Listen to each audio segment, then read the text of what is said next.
Uh-oh. Better do it. There it is. Are we live? We're live. Hello, everybody. Let's see if people jump on here.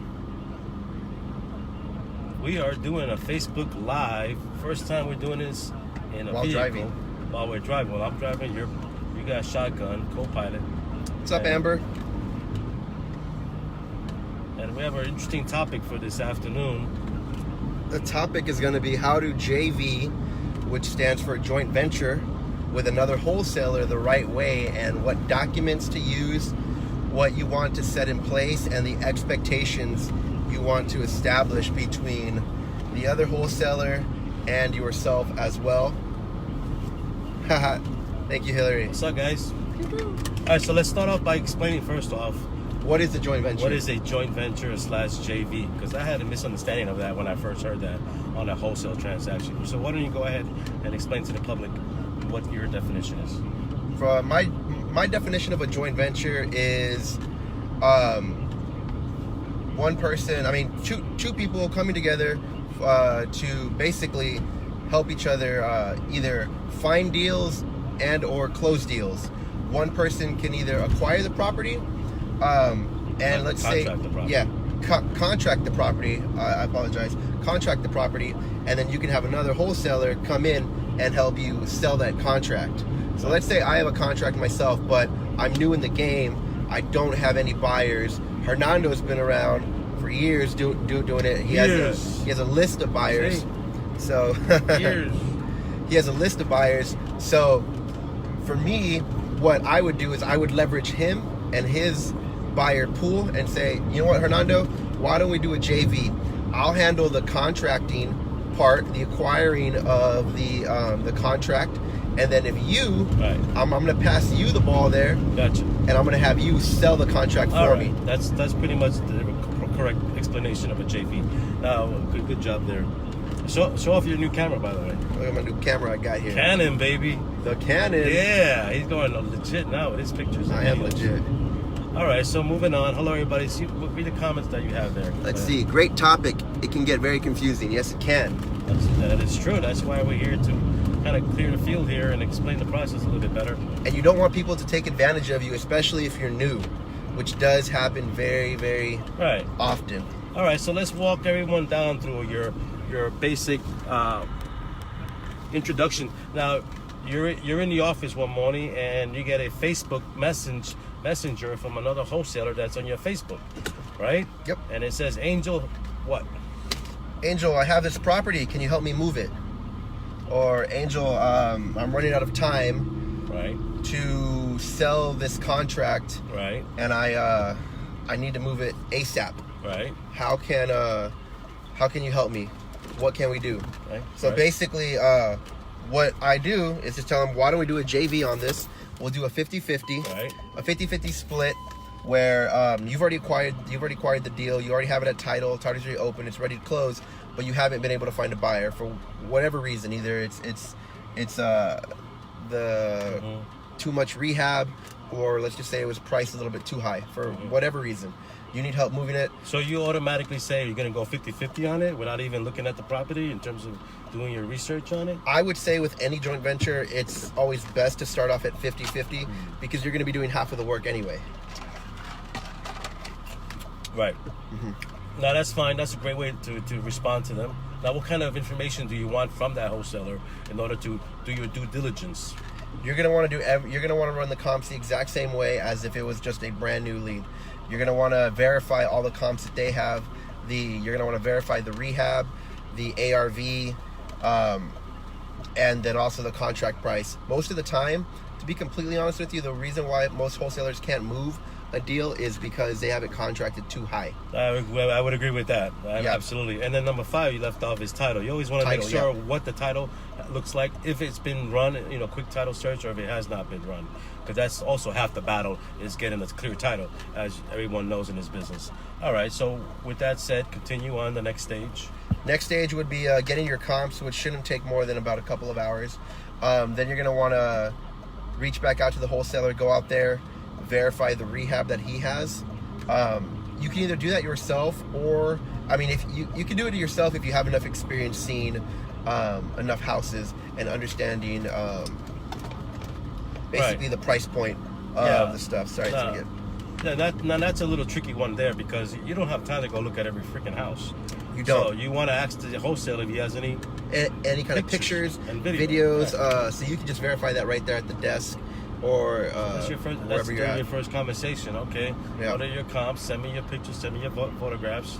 Let me take a peek of what's inside the house, because the outside could be very deceiving, right? That's very true. And so, with that said and done, I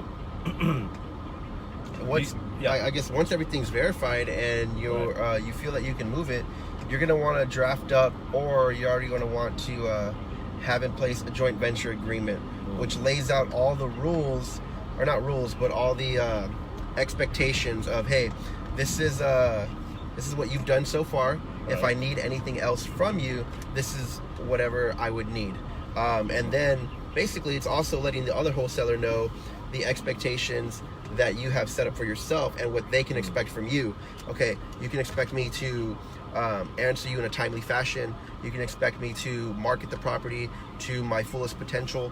You can expect me to basically advertise this as often and as I guess as often as I can.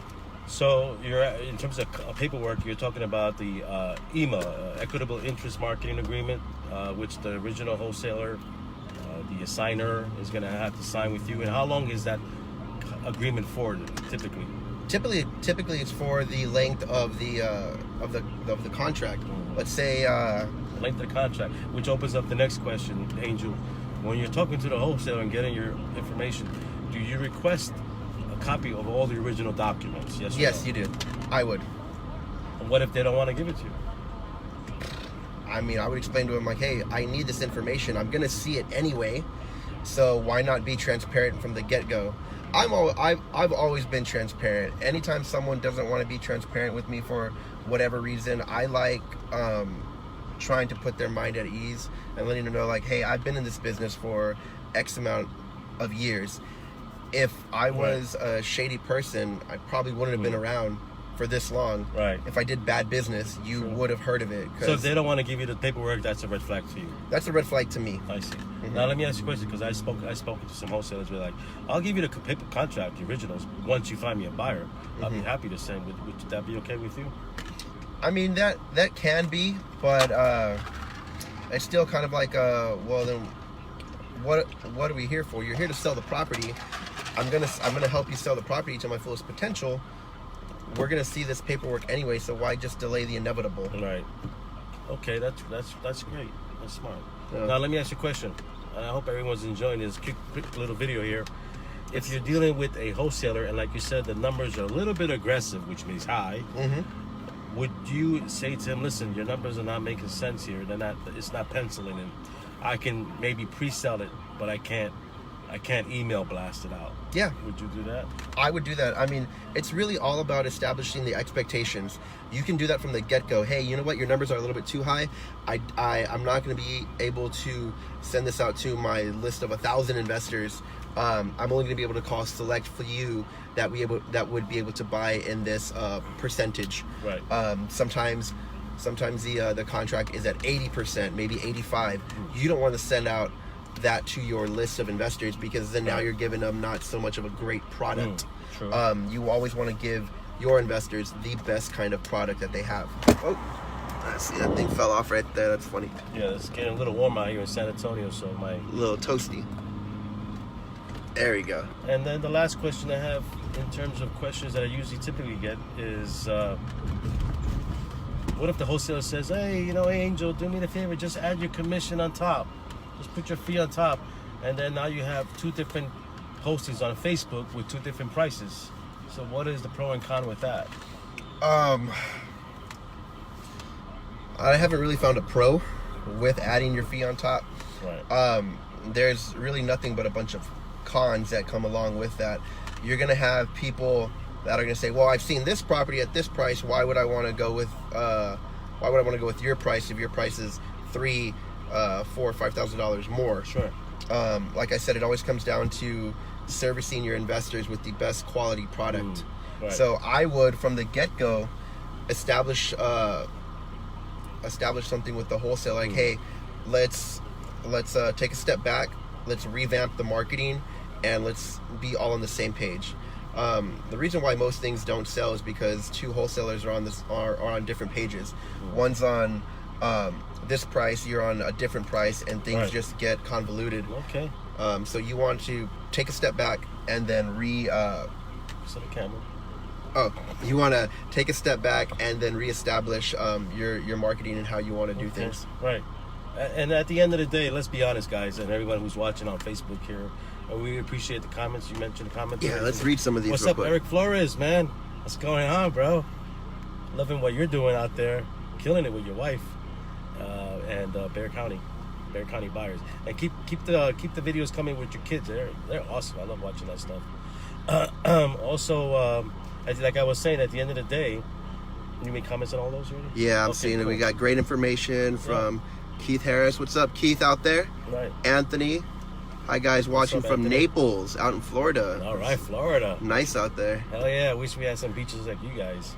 Yeah. Naples is a great market, by the way. I hear there's a lot of cash flow properties out of Naples for retirement. So I think anything you're killing it. Yeah. AJ, what's up, AJ? So we're gonna leave it off and close it off by saying, at the end of the day, guys, if the property is priced right, it's gone, man. There's no reason to freaking wholesale anything. If you got a hot property and you do a half-ass job in marketing it, right? It's still gonna sell. It's still gonna It's sell. gone. If your numbers are right, Yeah. it's gonna sell. I always think of JVs either the reason why you would JV is because you're a new wholesaler and you're trying to leverage an experienced wholesaler's buyers list, which is totally fine. I always suggest new wholesalers to do that until they've established their own buyers list, and basically solidify their name in the business as well. The other only reason why you would do another JV is because it's contracted too high, and eventually you're just going to go back to the seller and renegotiate it down. True. Which I think is always a fear in either new wholesalers and in some experienced wholesalers. They're afraid to go back to the wholesaler and say, well, I quoted them this, I quoted them this, and now I'm gonna have to go back on my word. Right. Which, I mean, it happens. We make mistakes. We're humans. So And the last way, yeah, not to interrupt you, but also we get a lot of national wholesalers that are calling us that want a JV, and of course they're in Arizona or California or Florida, Naples, and they don't have the access to do walkthroughs and things like that. That's true. So that's understandable. All right, so close it off, Angel. Well, guys, we're coming up to our stop right here. Thank y'all for all the comments and likes. AJ, we said what's up. How are y'all? Right. Anthony, thank you. Trying to kill it. Lorenzo, JVs are great for new guys. It definitely helps them get their feet wet and get things established. Like I said, man, y'all just want to be transparent.